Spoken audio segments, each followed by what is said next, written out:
আপনার বয়স যদি 50-এর বেশি হয়ে থাকে, আজকের কথাগুলো আপনার জন্য। কারণ আজকে কিছু গুরুত্বপূর্ণ কথা বলবো, যেগুলো শুনলে আপনার মনের সব টেনশন দূর হয়ে যাবে। তাই শেষ পর্যন্ত শুনুন কথাগুলো।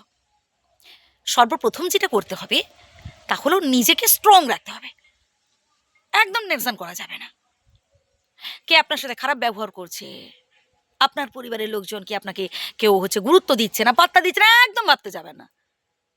টেনশন দূর করতে হবে। নিজেকে স্ট্রং রাখুন, নিজেকে সব থেকে বেশি গুরুত্ব দিন। দেখবেন প্রত্যেকে এবার থেকে আপনাকে গুরুত্ব দিচ্ছে। আপনার অর্জিত যা কিছু টাকা পয়সা, বাড়ি গাড়ি, যা কিছু আপনি কষ্ট করে উপার্জন করেছেন, নিজের নামে রাখুন।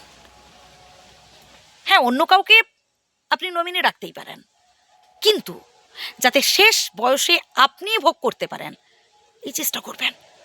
তাই বিষয় আশয় সম্পত্তি সব নিজের নামে রাখবেন। আপনি আপনার পরিবারের কর্তা, আপনার কথাই হবে শেষ কথা। নিজেকে অসহায় ভাববেন না।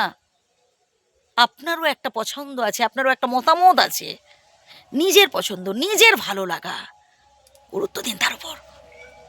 আপনি যদি সবসময় অপরের উপর নির্ভর হয়ে থাকেন, মানে ছোটখাটো কোনো সিদ্ধান্ত নিতে গিয়েও আপনি ভয় পান, তাহলে একটা সময় দেখবেন আপনার পরিবারের লোকজন আর কেউ জিজ্ঞেসই করছে না আপনাকে কোনো বড় সিদ্ধান্ত নিতে গিয়ে। তারা একা একাই সিদ্ধান্ত নিয়ে ফেলছে, কারণ আপনি তো কোনো মতামতই দেন না। আপনি নিজেকে ভাবেন খুব দুর্বল, নিজেকে ভাবেন খুব অসহায়। না প্রিয় বন্ধু, যতদিন এই জান আছে নিজেকে স্ট্রং রাখতে হবে।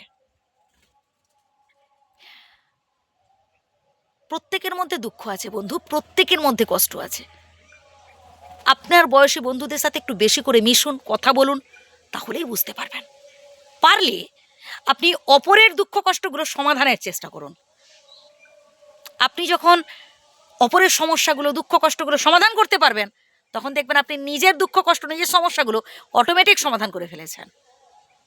আর এই ছোটোখাটো দুঃখ কষ্টগুলো না আপনার কাছে মনে হচ্ছে যেন একদম তুচ্ছ, একদম সামান্য। আপনি আপনার কাছে সেরা। নিজেকে 100-তে 100 মার্কস দিন। নিজেকে আরও বেশি পাওয়ারফুল করে তুলুন, আরও বেশি স্ট্রং রাখার চেষ্টা করুন। সবার সামনে চোখের জল ফেলবেন না। নিজের অসহায়ত্বের কথা ভাই সবার সামনে বলতে যাবেন না, সবার কাছে বলতে যাবেন না। জানান একজনের কাছে, স্বয়ং বিধাতার কাছে। তার কাছে মনের সমস্ত দুঃখ কষ্টের কথা উজাড় করে দিন। মানুষকে বেশি আশা, বেশি ভরসা করতে যাবেন না ভাই। অন্ধবিশ্বাস কারোর উপর একদমই ভালো নয়। হ্যাঁ, কেউ কিছু বললো, শুনলেন, ঠিক আছে, কিন্তু শেষ সিদ্ধান্ত আপনিই স্বয়ং নেবেন। শ্রদ্ধা নেবেন, ভালো থাকবেন। যদি ভুল বলে থাকি ক্ষমা করবেন।